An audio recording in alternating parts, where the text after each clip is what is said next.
अस्सलामुअलैकुम। अब तक की अहम खबरों के साथ मैं हूं शहजाद खान और मैं हूं आसफा जहरा। शामिल करेंगे अब तक हेडलाइंस।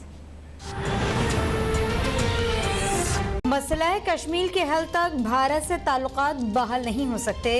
भारत को कश्मीरियों को हक खुद इरादियत देना होगा। भारत के साथ ताल्लुकात के हवाले से अहम इजलास में वज़ीर आज़म इमरान खान का वाज़े और दो टोक मौक़िफ़। कहा मकबूजा कश्मीर की आईनी हैसियत बहाल होने तक भारत के साथ तिजारत नहीं हो सकती। भारत से तिजारत से कश्मीर को नज़रअंदाज करने का गलत तासुर जाएगा। इजलास में भारत से तिजारत की तमाम सिफारिशात मुस्तरद करते हुए दरामदाद के मुतबादिल ज़राए तलाश करने पर इत्तफाक।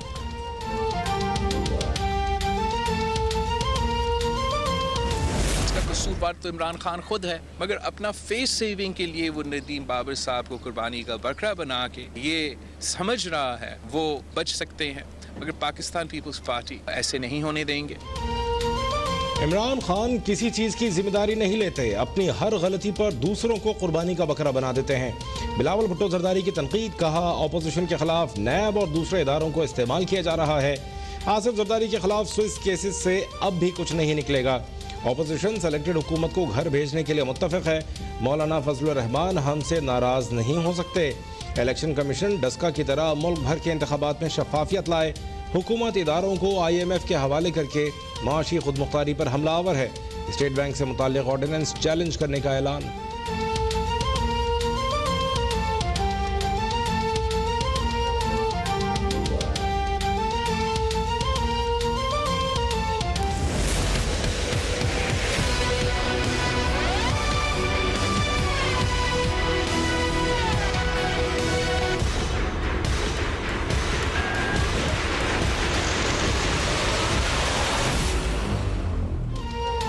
NA 75 डस्का में 10 अप्रैल को दोबारा ज़िमनी इंतखाब होगा। सुप्रीम कोर्ट ने पूरे हल्के में पोलिंग रोकने की PTI उम्मीदवार की दरख्वास्त मुस्तरद कर दी।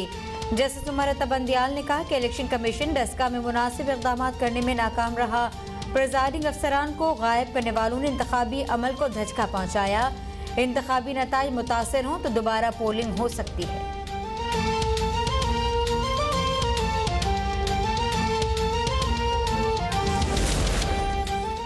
साबित हो गया इमरान खान और उनकी जाली हुकूमत ने डस्का के अवाम के वोट पर डाका डाला। सिर्फ री इलेक्शन से बात नहीं बनेगी, वोट चोरी और इंतखाबी अमले के अगवा का हिसाब देना होगा। मरियम नवाज का अदालती फैसले पर रद्द-ए-अमल। वोट चोर टोले का मुकाबला करने वाले लीगी शेरों को मुबारकबाद। हमजा शहबाज ने कहा 10 अप्रैल को एक बार फिर फतह शेर की होगी। पोलिंग स्टेशन को वोट की हिफाजत का मोर्चा बनाएंगे।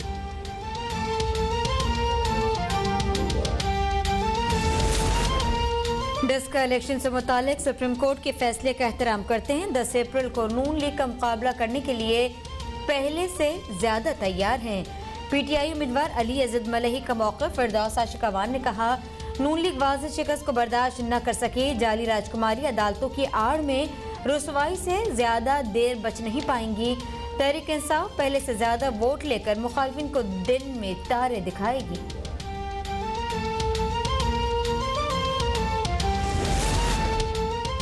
मुल्क में कोरोना की तीसरी लहर मजीद खतरनाक। एक दिन में 5234 नए केसेस रिपोर्ट।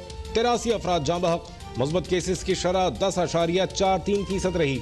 NCOC के इजलास में बच्चों में बढ़ते कोरोना केसेस पर इजहार तशवीश। मास्क और समाजी फासले की पाबंदी न होने पर भी तहफ़्फ़ुज़ात का इजहार। 65 साल से ज़ायद अफराद को किसी भी करीबी सेंटर से वैक्सीनेशन की सहूलत।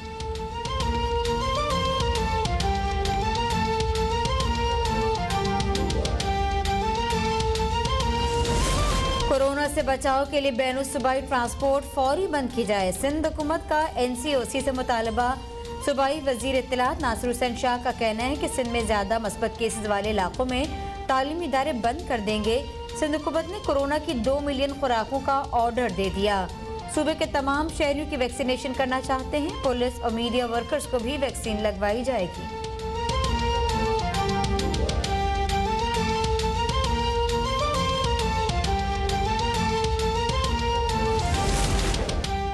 बरतानिया ने बढ़ते केसेस के बायस पाकिस्तान को रेड लिस्ट में शामिल कर लिया। पाकिस्तान में तैनात बरतानवी हाई कमिश्नर क्रिस्टियन टर्नर के मुताबिक सिर्फ बरतानवी और या आयरिश शहरी ही बरतानिया जा सकेंगे। 9 अप्रैल से बरतानिया जाने वालों को 10 दिन क्वारंटीना में रहना होगा और होटल में रिहाइश का खर्चा भी खुद बर्दाश्त करना होगा।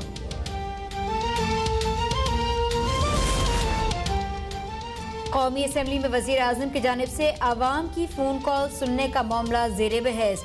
मैं कॉल करता हूँ तो वजीर आजम का नंबर ही नहीं मिलता। मुर्तजा जावेद अब्बासी का शिकवा।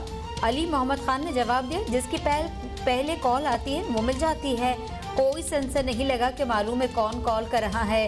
परवेज अशरफ ने कहा, ऐवान में जवाब देना भी वजीर आजम की जिम्मेदारी है। मनपसंद चंद कॉल्स लेने से आवाम को कोई फायदा नहीं।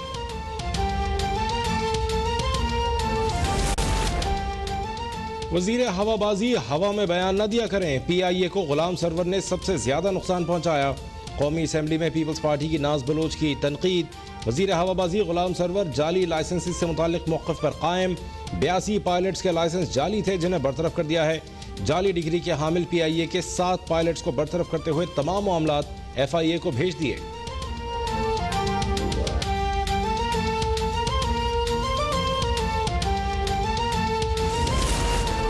गवर्नर सिंध इमरान इस्माइल से MQ के 3 रुकनी वफ़द की मुलाकात। वफाकी हुकूमत के साथ तहरीरी मुआहदे पर पेशरफ्त न होने का शिकवा।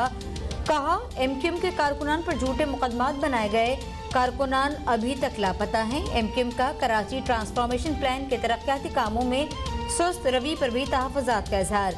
गवर्नर सिंध की वफ़द को तमाम तहफ़्फ़ुज़ात जल्द दूर करने की यकीन दहानी।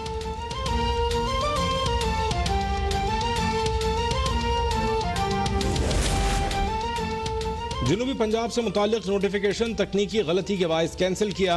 नोटिफिकेशन में गलती करने वाले मुतालिका सेक्रेटरी को फौरी OSD बना दिया। वज़ीर आला पंजाब उस्मान बुज़दार कहते हैं, कोशिश है जनूबी पंजाब के अवाम को बेहतरीन सहूलतें फराहम करें।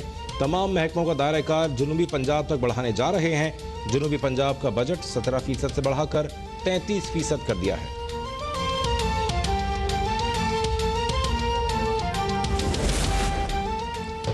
हुकूमत गिलगित बल्तिस्तान की तरक्की के लिए पुरअज़्म। गिलगित बल्तिस्तान में मवासलाती रवाबित में मजीद बेहतरी लाने के हवाले से इजलास।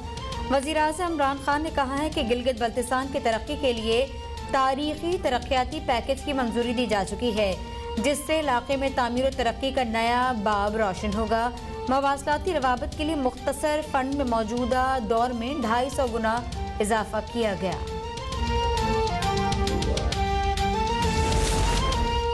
नैब रावलपिंडी ने B4U के खिलाफ कार्रवाई का आगाज कर दिया। B4U के सैफुर रहमान और ऑल पाकिस्तान प्रोजेक्ट के आदम अमीन ने लोगों से अरबों रुपए हथियाए।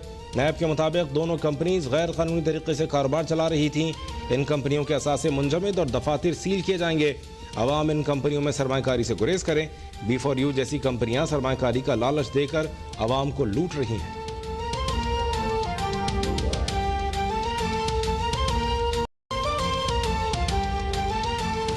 मारूफ गुलकार शौकत अली लाहौर में इंतकाल कर गए। शौकत अली जिगर के आर्जे में मुब्तला होने के बायस अस्पताल में जेरे इलाज थे। शौकत अली के मिली नगमे भी कौम कभी भुला नहीं पाएगी।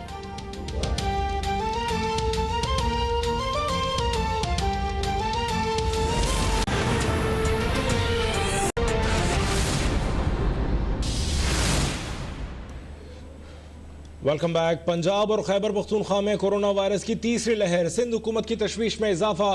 कोरोना वायरस के फैलाव को कैसे रोका जाए, सिंध हुकूमत ने वफाकी हुकूमत को तजावीज से आगाह कर दिया। सिंध हुकूमत ने फौरी तौर पर बैनुल-सूबाई पब्लिक ट्रांसपोर्ट बंद करने के लिए वफाकी हुकूमत को खत भी लिख दिया है।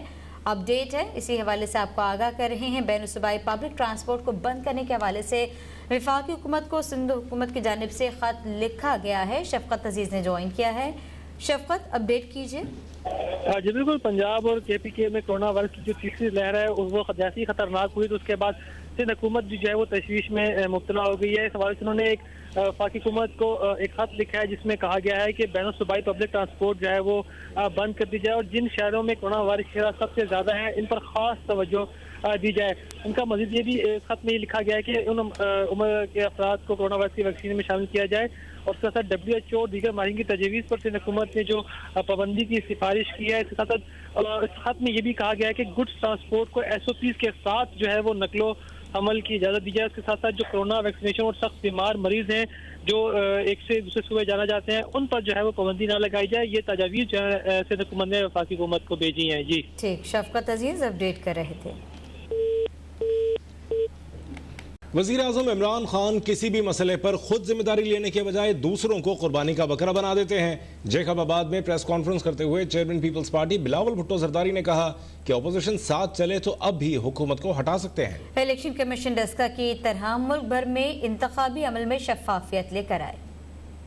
इसका कसूरवार तो इमरान खान खुद है, इमरान खान का पूरा कैबिनेट खुद है, मगर अपना फेस सेविंग के लिए वो नदीम बाबर साहब को कुर्बानी का बकरा बना के ये समझ रहा है कि इस स्कैंडल से वो और अपने कैबिना बच सकते हैं, मगर पाकिस्तान पीपल्स पार्टी ऐसे नहीं होने देंगे। और मैं अपना सीसी में यही केस लेके जाऊंगा कि जो भी हमारा आपस के इख्तलाफात हो सकते हैं, अपोजिशन जमातों जो है वो आखिर इलेक्शंस में तो एक दूसरे के ख़िलाफ़ भी लड़ते हैं और अपना मंशूर भी होता है, लेकिन हम नहीं चाहते, जैसे अब हो रहा है, हम नहीं चाहते कि किसी भी सूरत में ये हुकूमत को, इस रजीम को हम ऑपोजिशन की आपस की लड़ाई की वजह से कोई फ़ायदा निकले।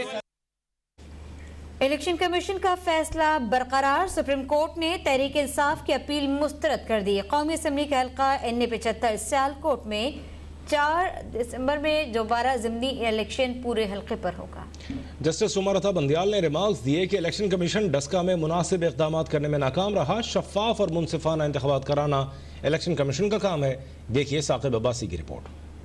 जस्टिस उमर अता बंदियाल की सरबराही में सुप्रीम कोर्ट के 3 रुकनी बेंच ने दलाइल मुकम्मल होने पर महफूज फैसला सुनाते हुए कौमी असम्बली के हल्का NA 75 सियालकोट 4 में तहरीक इंसाफ के उम्मीदवार अली असजद मल्ही की दोबारा ज़िमनी इलेक्शन के खिलाफ दरखास्त मुस्तरद कर दी। अदालत ने पूरे हल्के में दोबारा इंतखाबात से मुतालिक इलेक्शन कमीशन का फैसला बरकरार रखा है। दौरान समाअत इलेक्शन कमीशन के वकील अब्दुल रऊफ ने मौक़िफ़ इख्तियार किया कि इलेक्शन कमीशन के फैसले में मुनज़्ज़म धांधली का जिक्र नहीं, फैसला कानून की खिलाफ वर्जियों पर था। IG पंजाब और दीगर हुक्काम ने फोन नहीं सुने। 13 पोलिंग स्टेशन पर पोलिंग मुअत्तल, जबकि फायरिंग के वाकयात पूरे हल्के में हुए। हल्के में लिविंग प्लेइंग फील्ड नहीं थी। इलेक्शन एक्ट की तमाम शिकों पर अमल दरामद न हो तो इलेक्शन का लदम तस्वुर होता है। जस्टिस उमर अता बंदियाल ने रिमार्क्स दिए कि लेवल प्लेइंग फील्ड से आपके ख्याल में एक फरीक के लिए हालात साजगार थे और दूसरे के लिए नहीं। अगर बदअमनी थी तो दोनों के लिए हालात नासाजगार थे। आप ये तो कह सकते हैं कि बदअमनी थी, लेकिन ये नहीं कह सकते कि लेवल प्लेइंग फील्ड नहीं थी। लेवल प्लेइंग फील्ड जैसे अल्फाज इस्तेमाल ना करें। दरखास्त गुजार के वकील शहजाद शौकत ने जवाबी दलाइल में कहा कि प्रिजाइडिंग अफसरों को कौन कहां लेकर गया, इसके जिम्मेदार सामने आने चाहिए। समझ नहीं आ रहा कि इलेक्शन कमीशन ने IG की रिपोर्ट को किस बुनियाद पर गलत कहा। इलेक्शन कमीशन का मौक़िफ़ गलत है कि लोग वोट डालने नहीं आ सके। इलेक्शन कमीशन गैर जानिबदार होने के बजाय हक़ाइक़ छुपा रहा है। जस्टिस उमर अता बंदियाल ने रिमार्क्स दिए कि दोबारा पोलिंग के नौशीन इफ्तिखार के बयान हल्फी का जायजा नहीं लेंगे। प्रिजाइडिंग अफसरों को गायब करने वालों ने इंतखाबी अमल को धचका पहुंचाया। इंतखाबी नताइज मुतासर हों तो दोबारा पोलिंग हो सकती है। महफूज किया गया फैसला 10 मिनट के वक्फे से सुनाते हुए जस्टिस उमर अता बंदियाल का कहना था कि अदालत ने आईन और कानून और अपने इख्तियार को मद्देनजर रखते हुए फैसला किया है। बाद में जारी किए जाने वाले तफसीली फैसले में आइंदा ऐसे वाकयात से बचने के लिए रहनुमा हिदायत जारी करेंगे। सुप्रीम कोर्ट का फैसला अवाम की जीत है। मुस्लिम लीग नून ने फैसले पर वजीर आजम, वजीर आला पंजाब और IG पंजाब से मुस्ताफी होने का मुतालबा कर दिया। तहरीक इंसाफ ने फैसला तस्लीम करते हुए कहा कि कंटेनर लेकर GT रोड पर नहीं निकलेंगे। अब नून लीग का मुकाबला मैदान में होगा। सुप्रीम कोर्ट के कौमी असम्बली के हल्का NA 75 सियालकोट में ज़िमनी इलेक्शन से मुतालिक फैसले के बाद मुस्लिम लीग नून की रहनुमा मरियम औरंगजेब ने कहा है कि लोगों को दोबारा डराने का ना सोचा जाए। अवाम ने वोट की हिफाजत शुरू कर दी तो RTS नहीं बैठेगा। आइंदा के दिन वोट और आइन चोरों पर भारी रहेंगे। अब हर आने वाला दिन इन नालायकों के लिए, इन चोरों के लिए, इन वोट चोरों के लिए, इन आइन चोरों के लिए, इन कश्मीर के सौदागरों के लिए, आटा, चीनी, बिजली, गैस, दवाई चोरों के लिए हर आने वाला दिन भारी है। फैसले के बाद डेस्का से PTI उम्मीदवार अली असजद मल्ही ने कहा कि अदालत ने हमारी अपील मुस्तरद कर दी और इलेक्शन कमीशन का फैसला बरकरार रखा। अब हम पहले से ज्यादा तैयार हैं। फैसले के खिलाफ नजरसानी का इख्तियार है। डेस्का के अवाम फैसला करेंगे। इलेक्शन का फैसला आना है, अवाम डेस्का की फैसला करेगी कि किसने कौन जीता और कौन हारा। मुस्लिम लीग नून की उम्मीदवार नौशीन इफ्तिखार ने कहा कि फैसला डस्का के वोटर्स की जीत है, जिन्हें वोट देने से डराया धमकाया गया। आज पाकिस्तान की जीत हुई है। मुल्क को तरक्की करता देखना चाहती हूँ। हक और सच की आवाज उठाती रहूंगी। आज ये जो जीत है, मेरे पास कुछ ज्यादा अल्फाज नहीं है कहने के लिए, लेकिन देखती हूँ अपने मुल्क को तरक्की करता। सुप्रीम कोर्ट ने NA 75 के तमाम पोलिंग स्टेशन